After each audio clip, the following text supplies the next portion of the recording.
Last session में हमने tax invoice की पोस्टिंग की थी। अब टैक्स तक क्लियर है दोनों को? हाँ sir. Okay.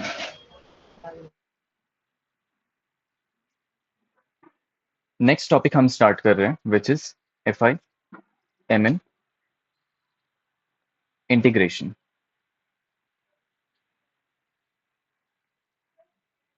One of the hot topics in interview. Companies ये जानने में बहुत इंटरेस्टेड होती है कि जो भी कैंडिडेट इंटरव्यू के लिए आ रहा है उसको FIMM इंटीग्रेशन पता है या नहीं। FIMM इंटीग्रेशन को समझने के लिए पहले हमें बिजनेस प्रोसेस समझना पड़ेगा।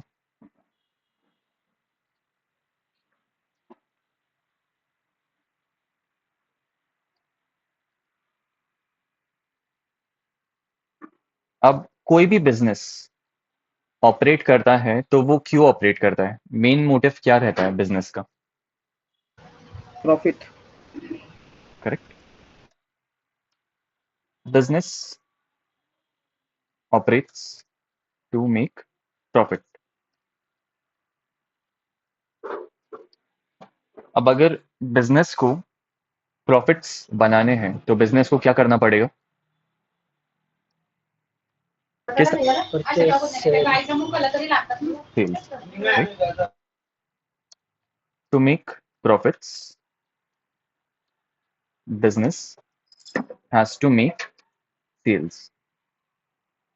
अब सेल्स दो चीजों में हो सकते हैं। First goods, second services, right. कोई भी बिजनेस या तो गुड्स सेल कर सकता है या तो सर्विसेज सेल कर सकता है एंड इससे प्रॉफिट जनरेट कर सकता है। लेकिन ये गुड्स या सर्विसेज सेल करने के लिए पहले बिजनेस को कंपनी में गुड्स या सर्विसेज लाने पड़ेंगे।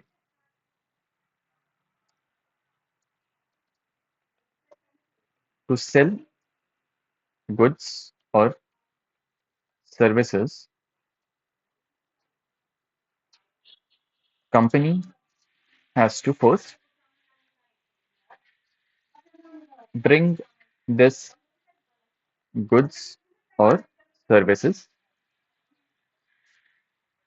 in the company or in the business.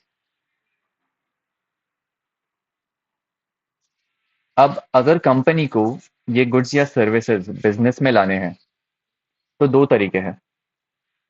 या तो बिजनेस इन गुड्स या सर्विसेज को मैन्युफैक्चर करेगा खुद से, खुद प्रोड्यूस करेगा, या किसी और वेंडर से ये गुड्स या सर्विसेज परचेज करेगा। करेक्ट।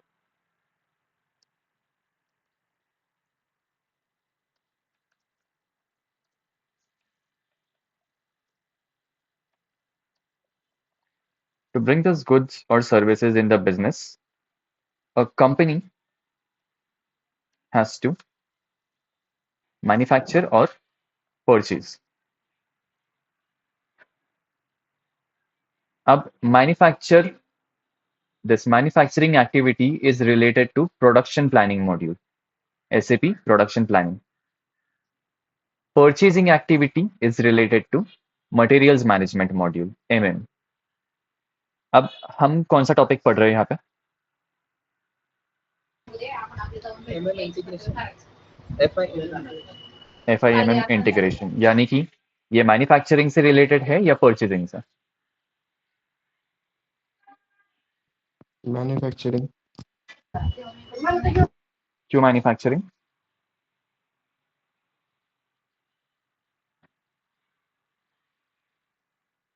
देखो, मैन्युफैक्चरिंग के लिए SAP का प्रोडक्शन प्लानिंग मॉड्यूल यूज होता है।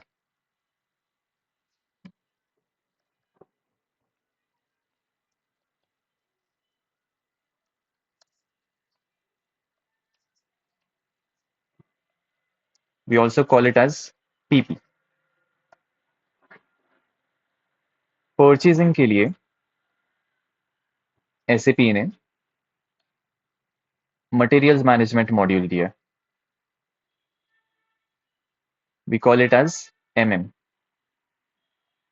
अब हम टॉपिक देख रहे हैं FI MM इंटीग्रेशन, यानी कि परचेजिंग। तो मैन्युफैक्चरिंग को अभी के लिए हम साइड में रखेंगे। मैन्युफैक्चरिंग के लिए अलग से मॉड्यूल है। परचेजिंग के लिए मटेरियल्स मैनेजमेंट है। अब ये मटेरियल्स मैनेजमेंट फाइनेंशियल अकाउंटिंग के साथ कैसे इंटीग्रेट होता है, कैसे लिंक्ड है, ये हम देखते हैं। समझ आया रोहित? हाँ सर। ठीक है। अब गुड्स या सर्विसेज को बनाने के लिए कंपनी को मटेरियल्स चाहिए होंगे।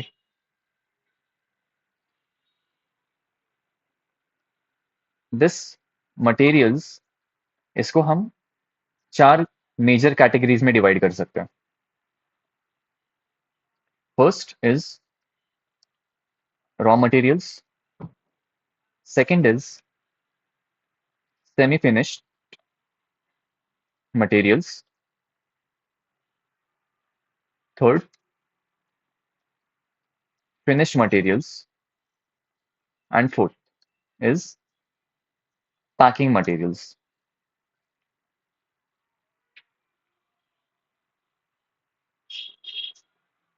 ये समझ गए?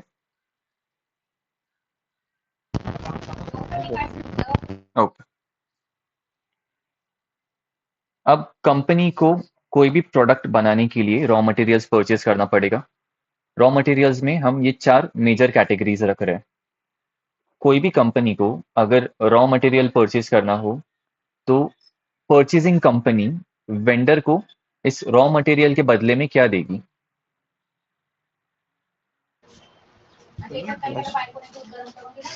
Sorry, payment.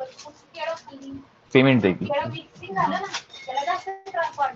यानी कि ये रॉ मटेरियल का जो भी कॉस्ट होगा वो कॉस्ट परचेजिंग कंपनी वेंडर को देगी। वेंडर को देखिए। So company needs to incur cost for these raw materials या for these materials। अब इस कॉस्ट को हम प्राइस बोलते हैं।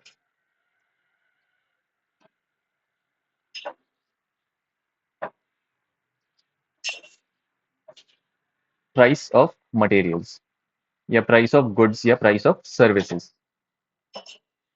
अब अगर प्राइस की बात करें तो we have two types of prices. First is standard price, second is moving average price. पहले हम मूविंग एवरेज प्राइस को समझते हैं। एक बार ये समझ लिया, स्टैंडर्ड प्राइस ऑटोमेटिकली समझ जाएगा।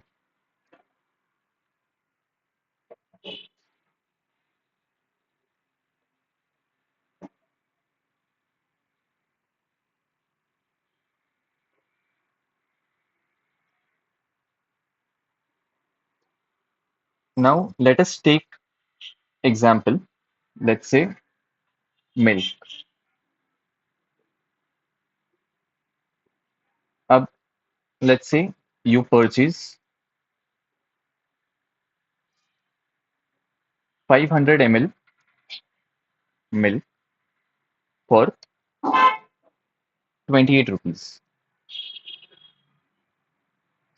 Right? Product is milk and you purchase it for the price at 28 rupees for 500 ml।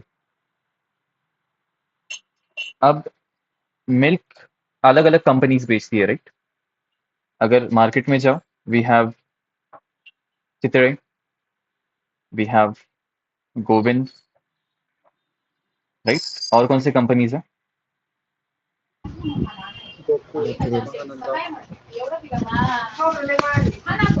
I'm sorry,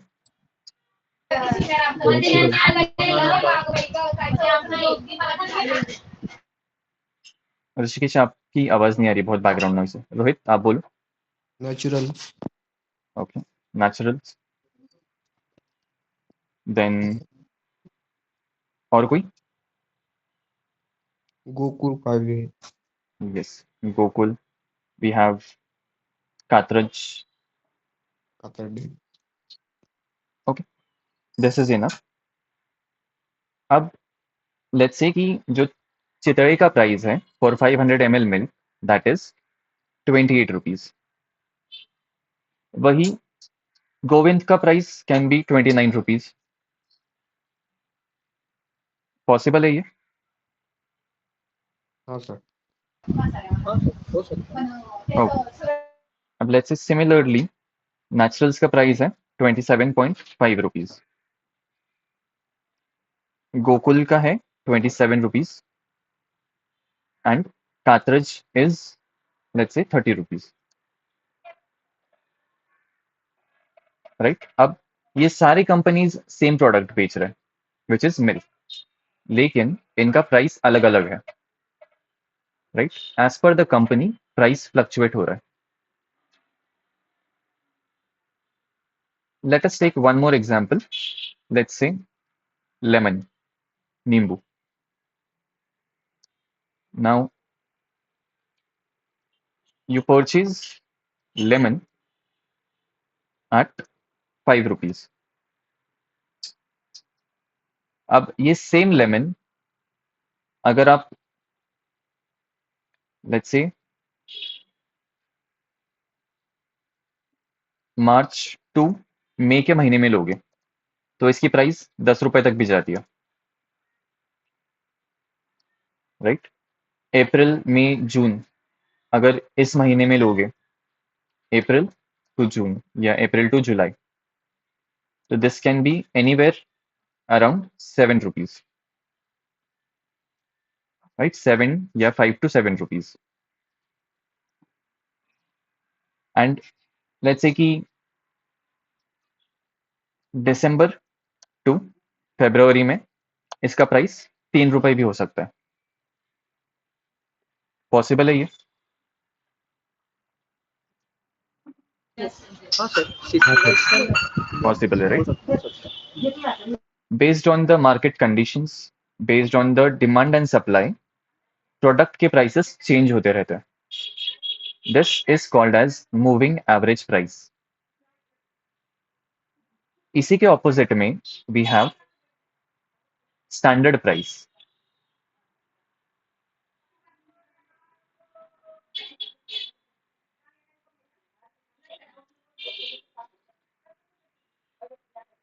अब standard price is for those materials जो ज्यादा फ्लक्चुएट नहीं करता है मार्केट कंडीशंस के वजह से।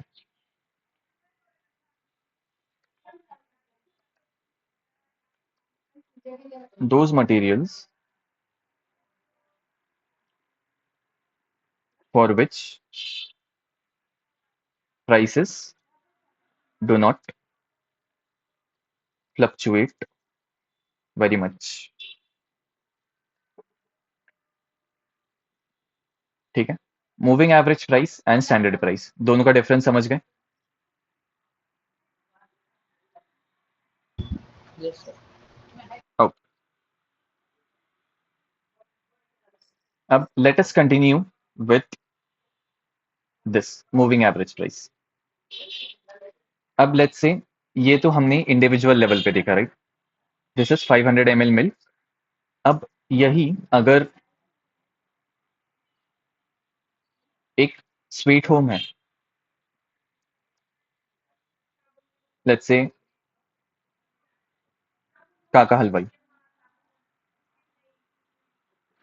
अब अगर काका हलवाई को कोई मिठाई बनानी होगी तो milk is one of the raw materials, right? दूध लगेगा मिठाई के लिए।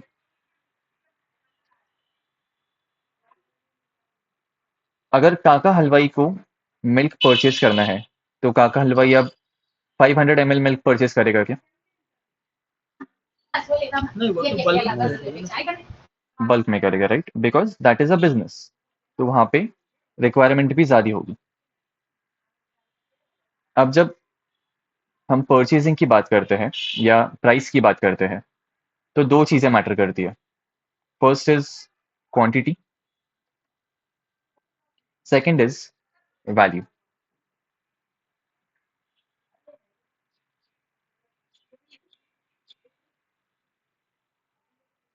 नाउ 500 ml मिल्क अगर हमें लेट्स से 30 रुपीज़ का मिल रहा है,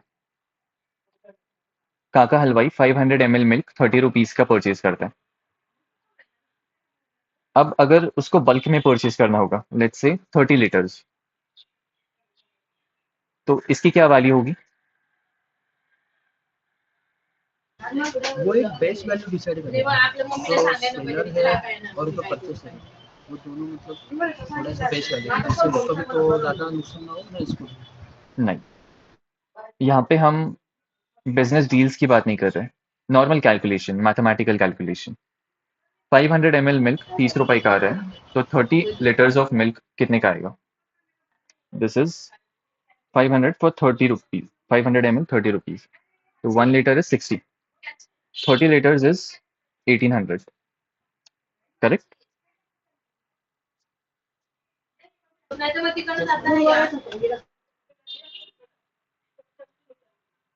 अब ये सारे जो भी पॉइंट्स हम डिस्कस कर रहे हैं, दीज आर इंडिविजुअल पॉइंट्स, ठीक है? अब तक हम इसको लिंक नहीं कर रहे, हम सिर्फ डॉट्स मार्क कर रहे हैं, लेकिन इसको हम आगे जाके एक दूसरे के साथ लिंक करेंगे। अब बिजनेस में most of purchases are made with purchase order, इसको हम पीओ भी बोलते हैं। अब अगर most of the purchase order से होते हैं, तो मोस्ट ऑफ द सेल्स किससे होंगे?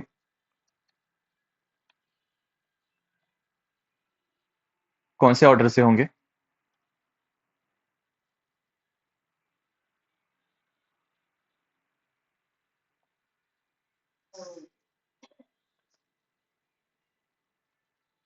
Most of the purchases purchase order से हो रहा है, तो मोस्ट ऑफ द सेल्स कौन से ऑर्डर से होता है?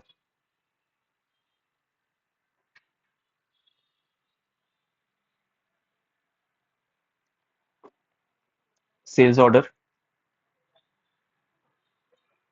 we also call this as SO.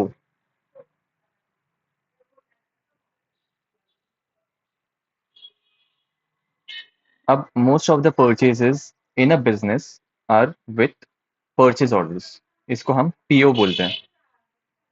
Most of the sales are made with sales order, इसको हम SO बोलते हैं। ठीक है, ये शॉर्ट फॉर्म्स है या इसको एब्रिविएशंस बोलते हैं हम। अब आगे जब हम आगे जब हम डिस्कस करेंगे, तो we will call this as PO and we will call this as SO। अब तक एसएपी में हमने जो भी देखा था, उसमें हमने वेंडर इनवॉइस पोस्ट करना सीखा था एंड वेंडर पेमेंट करना सीखा था। Vendor invoice and vendor payment.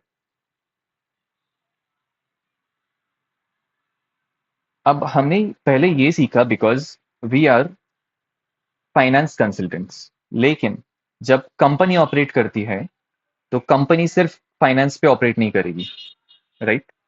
Company में मल्टीपल डिपार्टमेंट्स होंगे एंड मल्टीपल मॉड्यूल्स होंगे, and one of the core module apart from financial accounting is purchasing, right? One of the core activity। purchasing के लिए हम materials management का use करेंगे। जब हम फाइनेंशियल अकाउंटिंग मॉड्यूल सीख रहे थे, हमने वेंडर इनवॉइस पोस्ट किया था, करेक्ट? हाँ। फिर इस इनवॉइस का हमने पेमेंट किया था, राइट? मीनिंग कि ये जो वेंडर इनवॉइस है एंड वेंडर पेमेंट है, that is part of financial accounting module. अब परचेजिंग से लेके वेंडर पेमेंट तक जो भी एक्टिविटीज होती है उन सबको हम प्रोक्योर टू पे में डालते हैं, उसको हम प्रोक्योर टू पे साइकिल बुलाते हैं।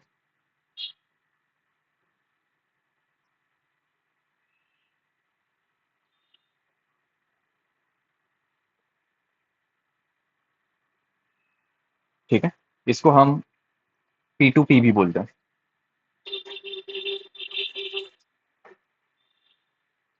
अगर आप लिंक्डइन पे जाओगे, नौकरी पे जाओगे, वहां पे आपको जॉब पोस्टिंग्स में पी टू पी दिखेगा।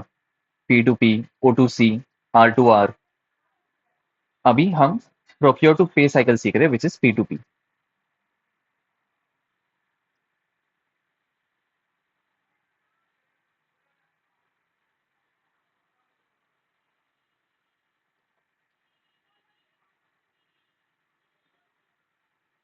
दिस इज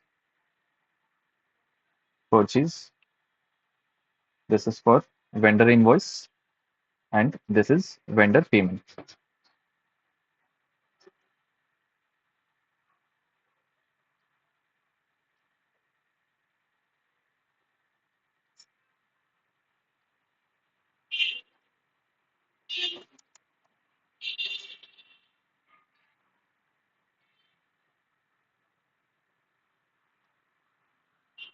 अब इस प्रोक्योर टू पे साइकिल में कुछ डॉक्यूमेंट्स इंक्लूडेड होते हैं। अकाउंट्स पेबल में हमने देखा था कि दो डॉक्यूमेंट्स थे, one was vendor invoice, one was vendor payment. Right Rishikesh? हाँ सर। ओके। अब लेट अस सी कि प्रोक्योर टू पे में टोटल कितने डॉक्यूमेंट्स होते हैं। अब जो अकाउंट्स पेबल है that comes under procure to pay cycle. ठीक है, accounts payable procure to pay cycle का ही एक पार्ट है।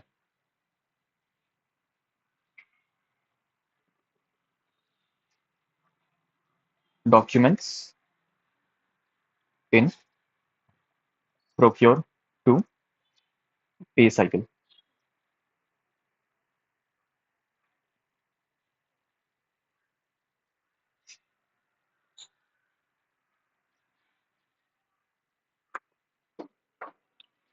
First document is, okay, documents को समझने के पहले हम प्रोक्योर टू पे साइकिल को समझते हैं। अब एक नॉर्मल सिनेरियो ले लो, जनरल सिनेरियो। आप कोई कंपनी ओन करते हो, उसमें आपको परचेजिंग करनी है। तो अब परचेजिंग करने का मेन रीजन ये होगा कि आपके गुड्स या मटेरियल्स खत्म हो गए, राइट? इसलिए आप परचेजिंग करोगे। हाँ sir. Okay, so step one will be determination of requirement. ठीक है, आपको कितने गुड्स या कितने मटेरियल्स की जरूरत है, ये पहले आप डिटरमाइन करोगे। स्टेप टू, अब अगर एक बार हमको पता चल गया कि इतना इतना गुड्स हमको चाहिए, तो जो भी डिपार्टमेंट होगा, लेट्स से वेयरहाउस डिपार्टमेंट है या लेट्स से इन्वेंट्री डिपार्टमेंट है। अब इन्वेंट्री डिपार्टमेंट के पास गुड्स या रॉ मटेरियल्स की कमी आ गई, तो इन्वेंट्री डिपार्टमेंट क्या करेगा? इन्वेंट्री डिपार्टमेंट परचेसिंग डिपार्टमेंट को ईमेल करेगा कि हमारे पास इन मटेरियल्स की कमी है, तो इन मटेरियल्स के लिए आपको ऑर्डर प्लेस करना है। अब एक बार इन्वेंट्री डिपार्टमेंट ने परचेजिंग डिपार्टमेंट को ईमेल भेज दिया या मैसेज भेज दिया, तो step two will be advertisement, right? Purchasing department अलग अलग वेंडर्स को एडवर्टीजमेंट भेजेगा या अलग अलग वेंडर्स को ऑफर भेजेगा कि हमको ये मटेरियल्स चाहिए, इतने प्राइस पे चाहिए। एडवर्टाइजिंग। अब this is also called as request for quotation, यानी कि वेंडर को हम ये बोल रहे हैं कि हमें ये मटेरियल्स चाहिए, अगर आपको ये प्राइस चलती है तो आपका कोटेशन हमको भेजो। So request for quotation also called as RFQ। अब वेंडर क्या करेंगे, कोटेशंस भेजेंगे। हम अलग अलग वेंडर्स के कोटेशंस देखेंगे एंड उसमें से जो कोटेशन हमको बेस्ट लग रहा है उसको हम ऑर्डर दे देंगे। अब ऑर्डर देने के लिए हम सीधा उसको कॉल करके नहीं बोलेंगे कि हमें ये ऑर्डर चाहिए, राइट। एक कंपनी है, that company is a legal entity. So as a part of this legal procedure, purchasing company vendor को परचेज ऑर्डर भेजेगी।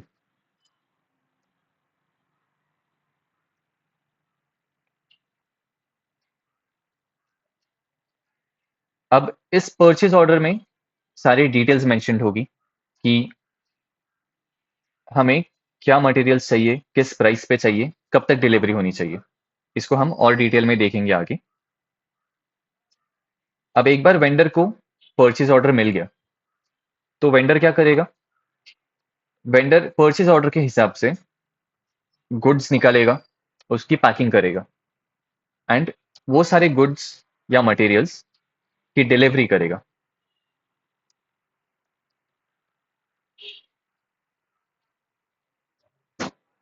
राइट। इस डिलीवरी के बाद जब ये जो पार्सल है वो कंपनी के पास आ जाएगा, यानी कि अभी कंपनी को इस डिलीवरी के लिए वेंडर को पैसे देने पड़ेंगे। कंपनी इज लाइबल टू पे वेंडर नाउ, राइट। मीनिंग कि वेंडर हमारी लाइबिलिटी बन जाएगा या कंपनी की लाइबिलिटी बन जाएगा। अब हमने देखा था कि मोस्ट ऑफ द ट्रांजैक्शन या मोस्ट ऑफ द ट्रेड जो बिजनेसेस करते हैं दैट आर क्रेडिट ट्रांजैक्शन या उधारी भी से। तो यहाँ पे वेंडर लाइबिलिटी बन गया। अब जब ये डिलीवरी आएगी तो वेयरहाउस में आएगी या तो कंपनी में आएगी। तो उन कंपनी के स्टाफ, उस कंपनी के स्टाफ या उस वेयरहाउस के स्टाफ इस डिलीवरी को देखेंगे कि इसमें सारी चीजें जैसे हमने ऑर्डर की थी वैसे ही डिलीवर की गई है या कुछ ऊपर नीचे है।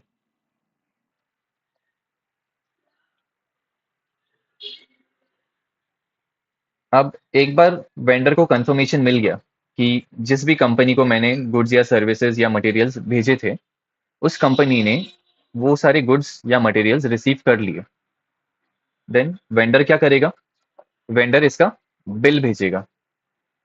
बिल को हम इनवॉइस बोलते हैं।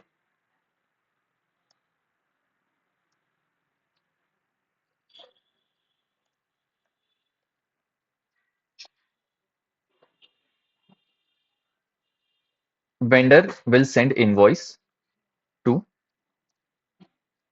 Purchasing company, right. अब ये क्रेडिट ट्रांजैक्शन है तो वेंडर एंड परचेजिंग कंपनी के बीच में कुछ पेमेंट टर्म्स डिसाइडेड है। अब जब वो पेमेंट टर्म्स पूरे हो जाएंगे तो स्टेप 7, परचेजिंग कंपनी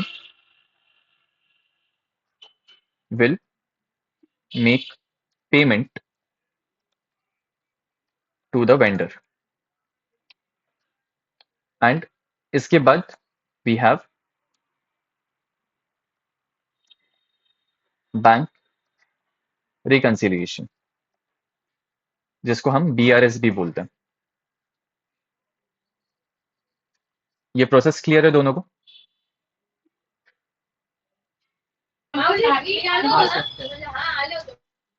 रोहित आपको क्लियर है? हाँ sir. Okay.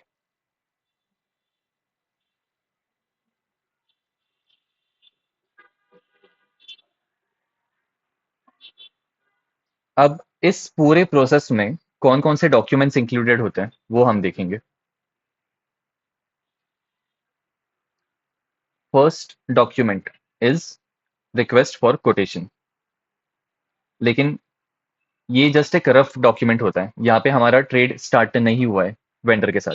So we will ignore this because हम सिर्फ फाइनेंशियल अकाउंटिंग के पर्सपेक्टिव से देख रहे हैं, फाइनेंशियल अकाउंटिंग के पॉइंट ऑफ व्यू से देख रहे हैं।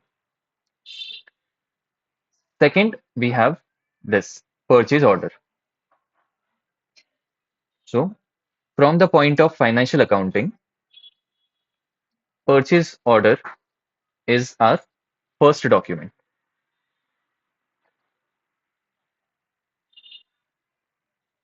right? हम वेंडर को परचेज ऑर्डर भेजेंगे।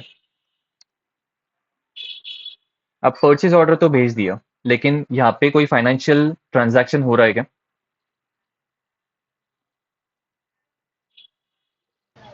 जी सर। नहीं हो रहा है, राइट? हम सिर्फ परचेज ऑर्डर भेज रहे हैं, एक डॉक्यूमेंट भेज रहे हैं वेंडर को, जिसमें हमने लिखा है कि हमको ये सारे गुड्स चाहिए।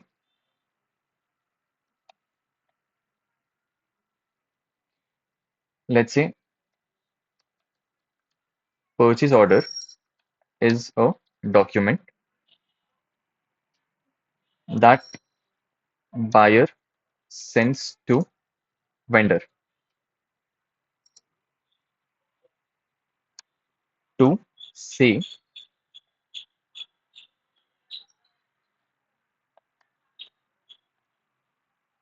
I want to buy these items at this price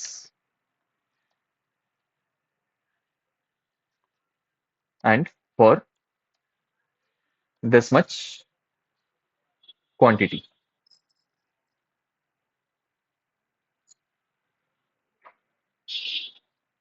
अब ये परचेज ऑर्डर एक इंपॉर्टेंट डॉक्यूमेंट है बिकॉज लेट्स से कि आपने कोई गुड्स या कोई मटेरियल ऑर्डर कर दिया। लेट्स से आपने उस मटेरियल की प्राइस रखी थी 100 रुपीज, लेकिन अगर कल को वेंडर डिलीवरी के बाद ये बोल रहा है कि नहीं, ये 100 रुपीज का नहीं है, ये 110 रुपीज का है, तो आपके पास एक लीगल डॉक्यूमेंट होगा ये बताने के लिए कि हमने ऑलरेडी डिसाइड किया था कि ये जो भी मटेरियल या जो भी गुड्स तुम डिलीवर करोगे that will be delivered at the price of 100 rupees per unit.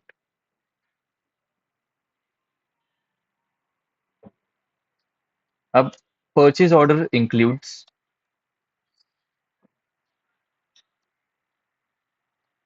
Buyer and seller details.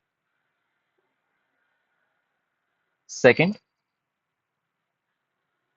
Item name. और क्या चीजें आएगी परचेज ऑर्डर में?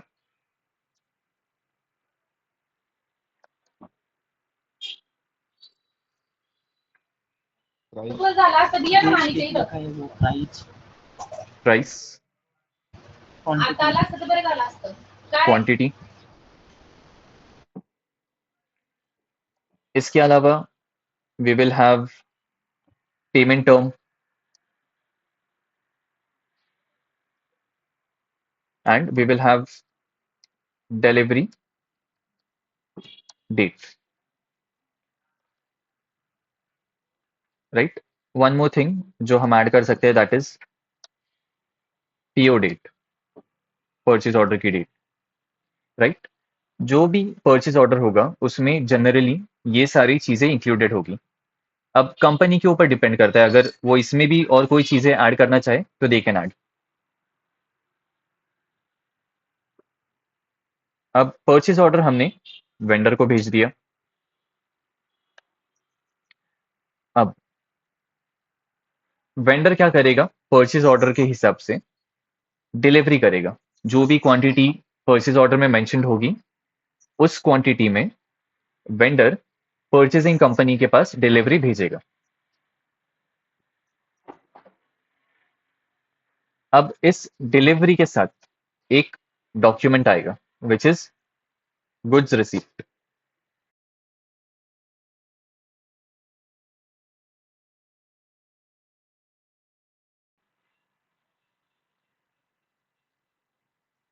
अब जब भी आप Amazon फ्लिपकार्ट से कोई प्रोडक्ट ऑर्डर करते हो तो आपको एक पैकेज में आता है एंड उस पैकेज के ऊपर एक लेबल लगा हुआ रहता है, करेक्ट? जिसमें ये लिखा रहता है कि पैकेज के अंदर क्या है। That is nothing but goods receipt. अब अगर जितना लेबल पे लिखा हुआ है उतना ही आपको मिल रहा है, तो आप ये वेंडर को कंफर्म करोगे कि सारी क्वांटिटी हमको मिल गई। Let's say when you receive the items you ordered,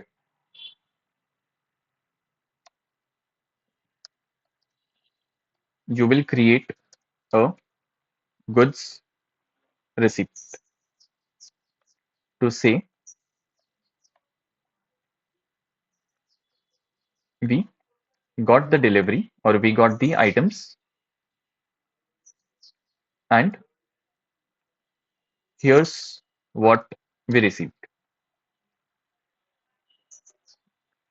ठीक है, आपको एक बार डिलीवरी मिल गई, आप गुड्स रिसीप्ट क्रिएट करोगे। गुड्स रिसीप्ट क्या है ये क्लियर हो गया। हाँ sir.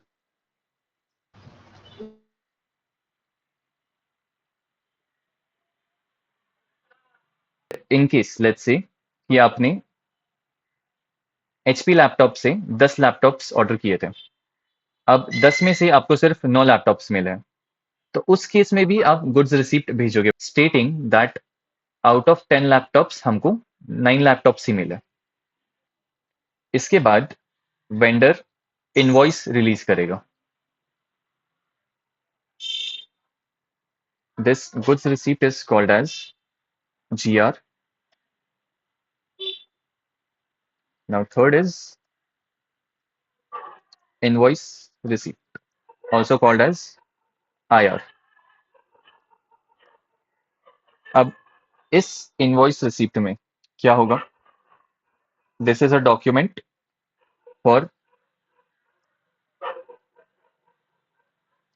Document requesting for payment,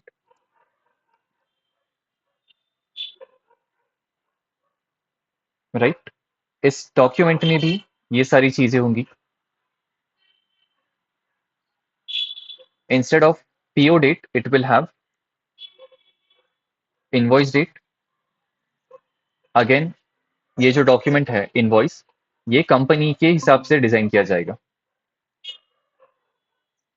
अब एक बार हमको इनवॉइस मिल गया, यानी कि हमें इस इनवॉइस का पेमेंट करना पड़ेगा।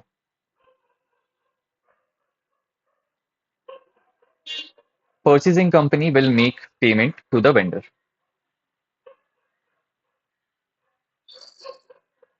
एक बार हमने पेमेंट कर दिया तो we will have payment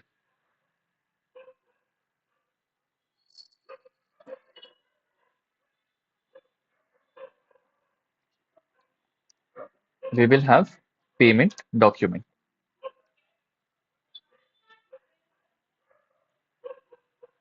This document is generated after making payment to the vendor।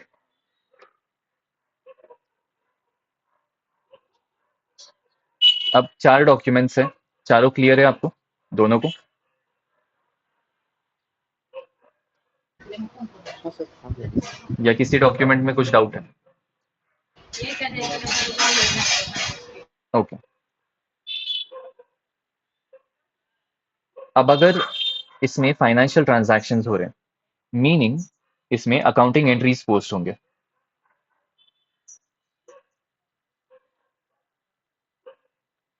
Late us see P2P accounting entries।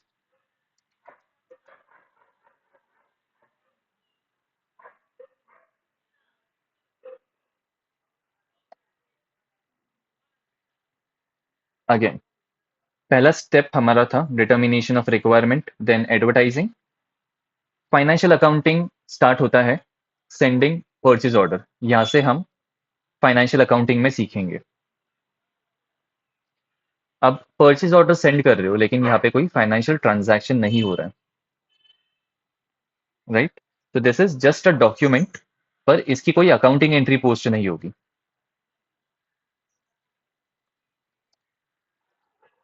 PO, it is just a document and no accounting entry. Correct?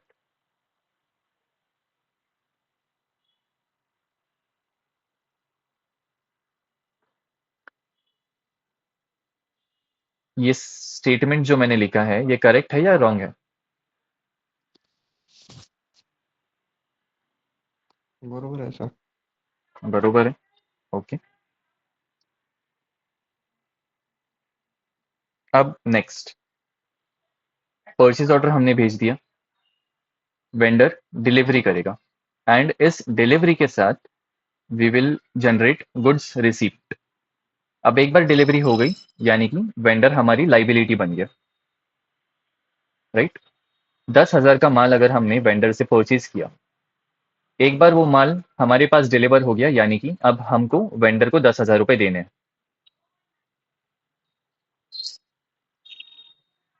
Second document, I am sorry, second document is created when vendor will send delivery to the company or warehouse.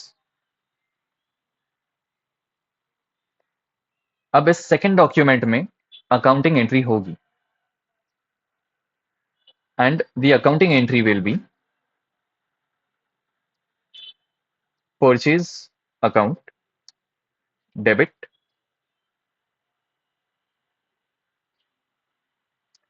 Let's say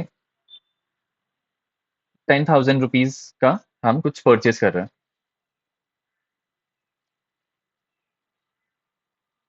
अब normally हम purchase account debit to credit में क्या डालते हैं? Vendor का नाम और company का नाम. वेंडर का नाम या कंपनी का नाम. लेकिन यहाँ पे we will have one more account which is GRIR clearing account.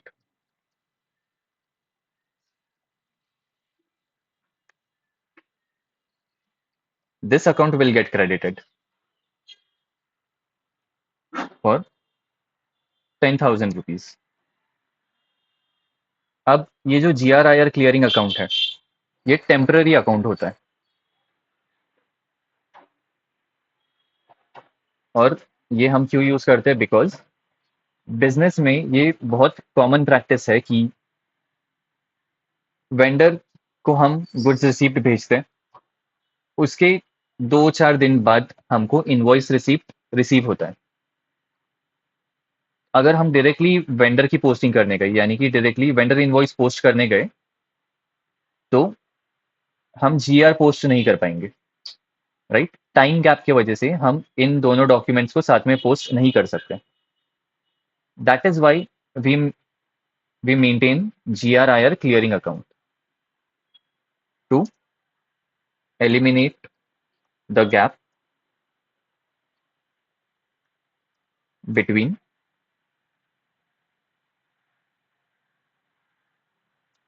Goods receipt document and invoice receipt document. ठीक है, ये गैप को हटाने के लिए हम GRIR क्लियरिंग अकाउंट यूज करते हैं. मीनिंग हमने परचेज कर दिया, वेंडर ने डिलीवरी की या हमको वेंडर ने गुड्स रिसीव्ड डॉक्यूमेंट भेज दिया.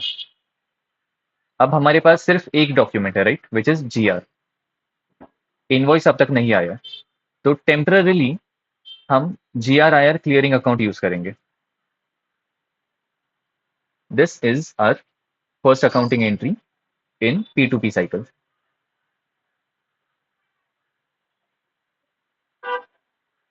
ये अकाउंटिंग एंट्री समझ आ गई?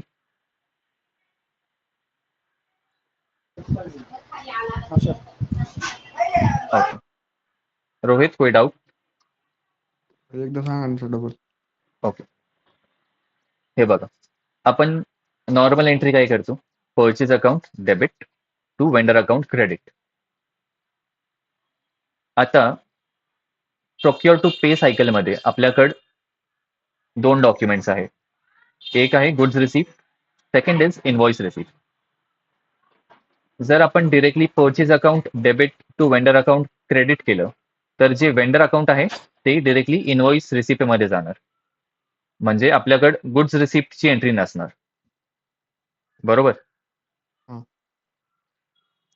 आता बिझनेसमध्ये एक कॉमन प्रॅक्टिस आहे की गुड्स रिसिप्ट आपल्याला पहिले भेटणार, मग त्याचे 2-4 दिवसानंतर आपल्याला इनव्हॉइस रिसिप्ट भेटेल. तर आता जर आपण directly purchase account debit to invoice receipt account credit केलं तर ते एंट्री बरोबर नसणार, राईट? कारण की हम्म. GR डॉक्युमेंट जाणार.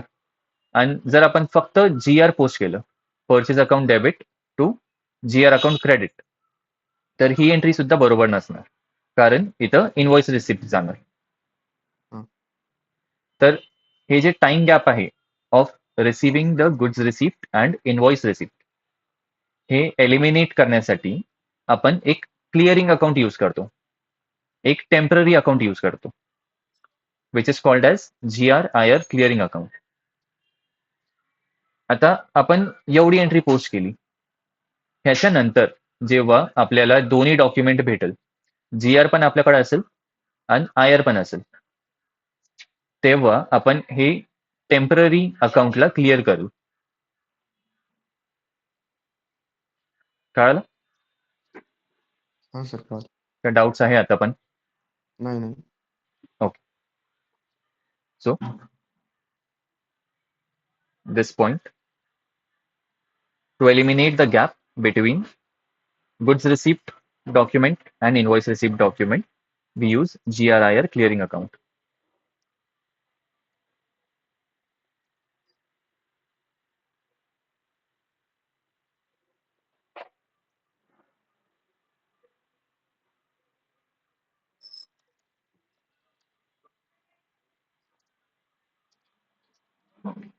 Clearing account.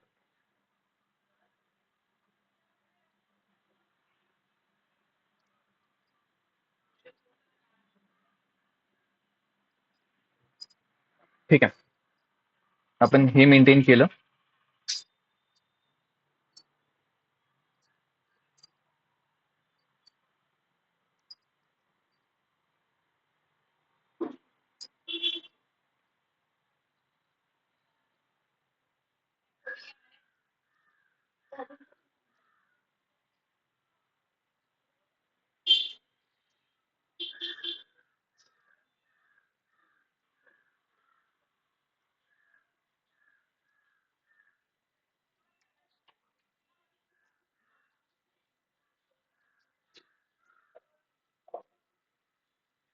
अब एक बार हमें goods receipt and invoice receipt दोनों मिल गए, उसके बाद हम नेक्स्ट अकाउंटिंग एंट्री पोस्ट करेंगे.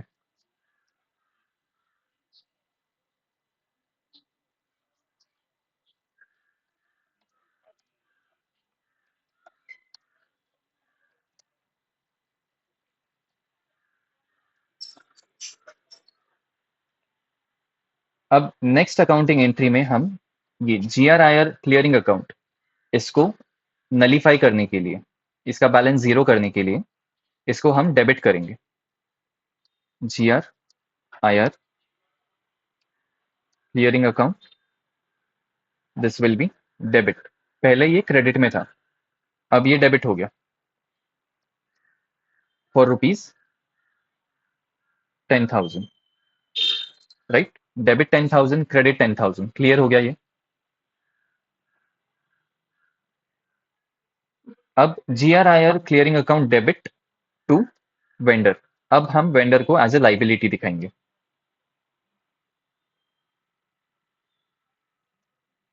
This will be credit.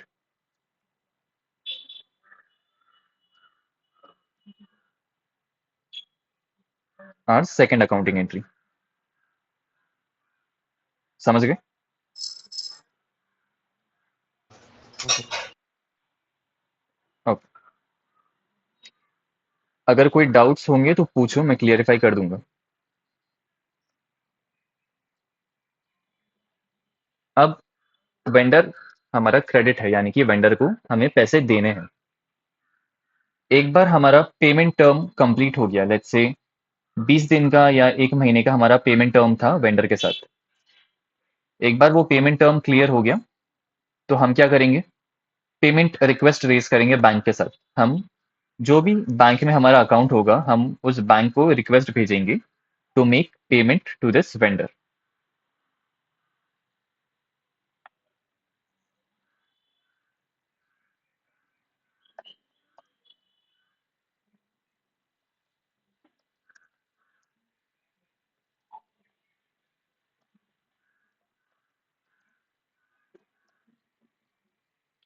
Accounting entry क्या होगी यहाँ पे?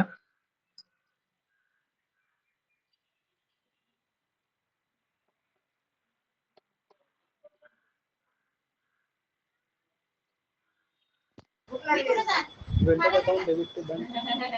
Vendor account debit to bank. Vendor account, this will be debit 10,000 rupees to bank account. Okay, इसके पहले, नाउ अगेन, जैसे हमने यहाँ पे जीआर एंड आईआर का टाइम गैप भरने के लिए एक टेम्पररी क्लियरिंग अकाउंट यूज किया था, वैसे ही हमको यहाँ पे भी स्टेप नंबर 4 में अगेन एक क्लियरिंग अकाउंट यूज करना पड़ेगा। व्हाई? बिकॉज नाउ जो अकाउंट हम यूज करेंगे that is bank clearing account.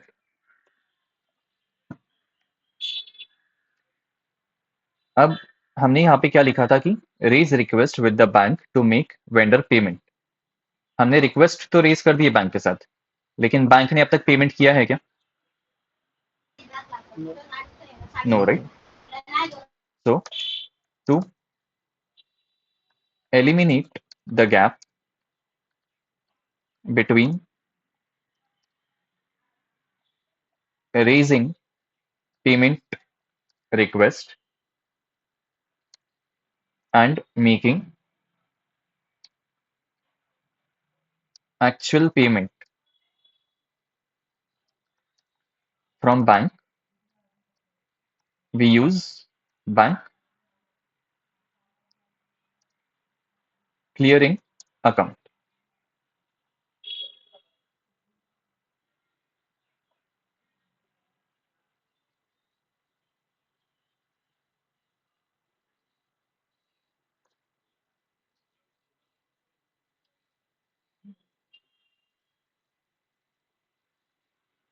ये क्लियर है?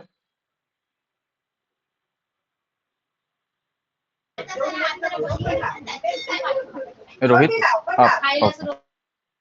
सो vendor account debit, bank clearing account credit ₹10,000। अब हमने बैंक के साथ रिक्वेस्ट रेज कर दी। बैंक क्या करेगा? रिक्वेस्ट मिलने के बाद वेंडर को बैंक पेमेंट फॉरवर्ड कर देगा, राइट? वेंडर का पेमेंट रिलीज कर देगा। पेमेंट रिलीज करने के बाद बैंक कंपनी को नोटिफिकेशन भेजेगा कि we have released 10,000 rupees for this vendor.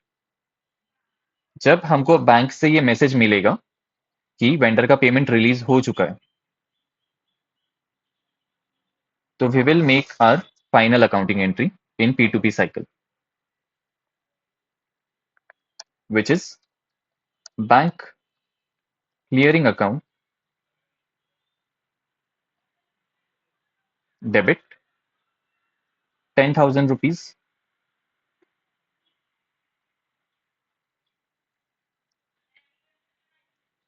to bank account, this will be credit,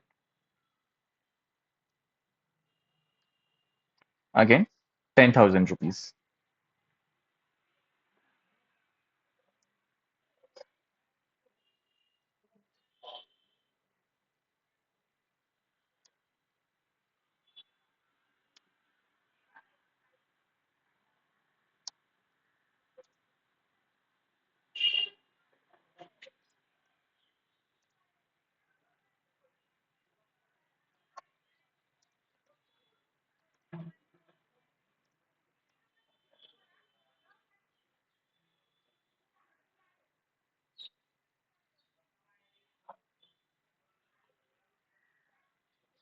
accounting entries clear है दोनों को?